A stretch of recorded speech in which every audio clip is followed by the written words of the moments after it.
Tired of prying eyes watching your every move online? Let's dive into how to use Expressvpn on your iPhone to secure your online life first.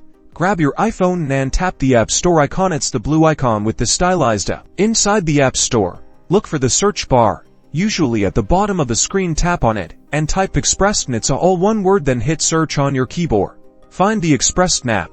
It has a green logo with a stylized text. Tap the Get button to download it. You might need to enter your Apple ID password or use Face ID or Touch ID to confirm the download. Wait for the download to complete. Once it's finished, the Get button will turn into an Open button. Tap the Open button to launch the Expressvpn app. If you already have an account, tap Sign in. If you are new to Expressvpn, you will have to sign up for an account by tapping the Get Expressvpn button.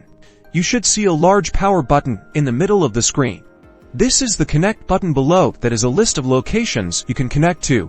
Automatically set to Smart Location. Tap on the selected location if you want to choose a specific city or country for your VPN connection. Once you're ready, tap the round power button in the center of the screen to connect to Expressvpn. You'll be prompted to allow Expressvpn to add VPN configurations. Select Allow and provide your passcode or Touch ID. Once it's connected, your online activity is encrypted and protected. Now, all your browsing data is safe. When you are done browsing, disconnect your VPN by tapping the power button, and that's it. You have successfully set up Expressvpn on your iPhone. Remember to stay safe online and keep your personal information secure.